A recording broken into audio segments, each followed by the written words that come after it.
Bill Gates, pendiri Microsoft, memiliki kebiasaan yang disebut sebagai think weeks. Dia menenangkan dirinya, dan dia memiliki waktu untuk menyaring dan melambat. Bill Gates mulai melakukan think weeks sejak tahun 90-an, saat dia masih menjalankan Microsoft. Dia pergi ke Hood Canal, daerah pinggir pantai yang sejuk dan asri, dan menghabiskan seminggu di sana sendirian untuk membaca dan berpikir. Dia menyerap tumpukan buku-buku dan laporan teknis, apapun yang bisa membuatnya memahami masa depan. Richard Branson, pendiri 360 perusahaan di bawah bendera Virgin Group, memiliki kebiasaan membawa buku catatan. Dia selalu membawa buku catatan sejak masih muda. Dia pergi dan mempelajari sesuatu kepada banyak orang dan memutuskan mana yang masuk akal dan mana yang harus ditolak. Dia memiliki prinsip bahwa pendengar yang baik adalah seseorang yang benar-benar mendengarkan, yang mungkin mencatat ucapan seseorang, khususnya yang relevan, dan menyerap segala sesuatu yang orang lain katakan, kemudian menjawab di bagian akhir, tetapi dengan cara yang singkat dan tepat.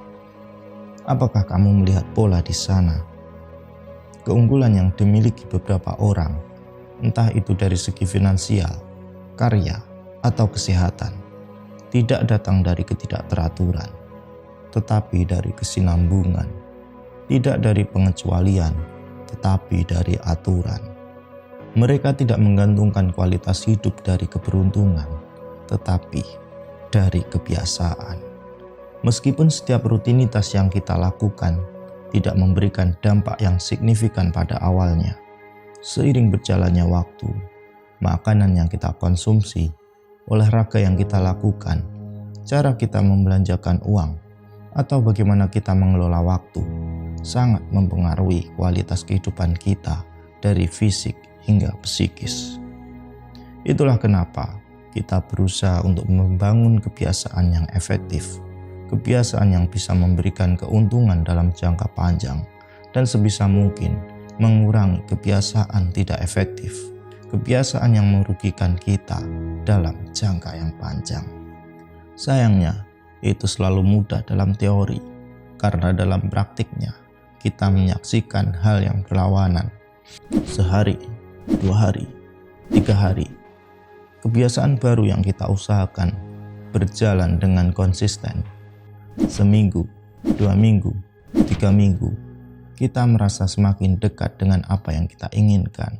Semua terlihat dalam kendali, semua terasa mudah, hingga kemudian semua cerita itu berubah dan berantakan. Apa yang salah dengan itu semua? Kita paham bahwa semua tindakan sehari-hari yang kita lakukan akan terakumulasi. Latihan public speaking sekali mungkin terasa seperti kesuksesan kecil. Itulah kenapa kita mencoba melakukan berulang-ulang untuk membuatnya berguna dalam jangka panjang. Kita juga tahu bahwa tidak semua kebiasaan mempengaruhi kualitas kehidupan secara sama. Itulah kenapa kita mencoba berolahraga setiap hari daripada merokok. Tapi entah kenapa, semua pemahaman itu masih tidak cukup. Daftar kebiasaan baru yang kita usahakan tidak bertahan. Komitmen yang awalnya kuat juga memudar dari waktu ke waktu. Akhirnya bisa kita tebakkan. Kita kembali melakukan kebiasaan lama. Kabar baiknya, semua hal itu dapat dipelajari, termasuk bagaimana cara agar kita bisa konsisten menjalani kebiasaan yang efektif. Di sini, kita menemukan buku praktikal yang sangat bagus untuk membangun kebiasaan. Sebuah buku yang terjual lebih dari 9 juta kopi di seluruh dunia dan telah diterjemahkan lebih dari 50 bahasa. Atomic Habits, karya James Clear. Disinilah pelajaran untuk membangun kebiasaan kita dimulai. Pertanyaan pertama, bagaimana sebuah kebiasaan terbentuk? Proses pembentukan sebuah kebiasaan dapat dibagi menjadi 4 tahap, yaitu isyarat, keinginan, respon, dan hadiah. Pertama adalah isyarat, yaitu sesuatu yang memicu otak untuk melakukan perilaku tertentu. Dia menginformasikan bahwa ada hadiah yang bisa kita dapat. Kedua adalah keinginan, yaitu motivasi untuk mengubah perasaan internal kita.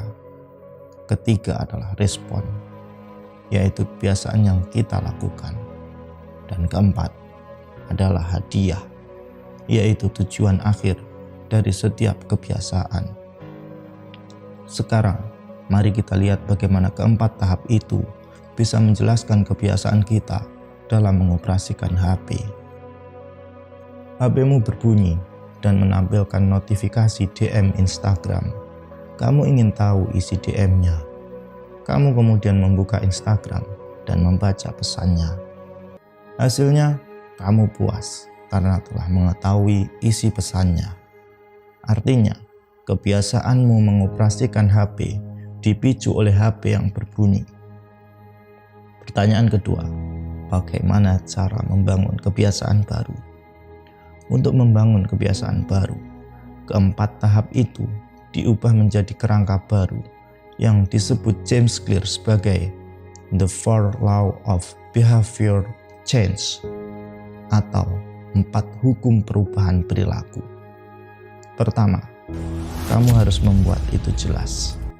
Kamu harus membuat isyarat kebiasaan itu tersedia, jelas, dan mudah dilihat. Semakin mudah itu menarik perhatianmu, semakin besar kemungkinanmu untuk melakukan kebiasaan itu. Sebagai contoh, jika kamu ingin membangun kebiasaan membaca buku sebelum tidur, kamu bisa menyiapkan buku yang ingin kamu baca di sebelah tempat tidurmu. Kedua, kamu harus membuat itu menarik. Ketika kamu menafsirkan perilaku sebagai sesuatu yang menarik, sebagai sesuatu yang harus kamu kerjakan, kamu akan memiliki alasan untuk menjalankan dan termotivasi untuk melakukannya.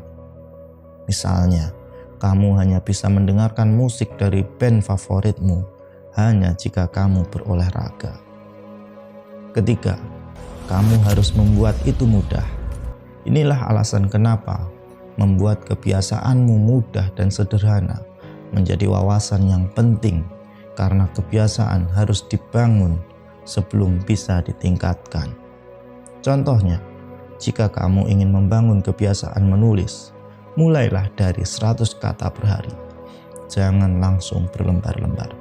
Itu akan memberatkanmu dan besok akan membuatmu berhenti untuk menulis.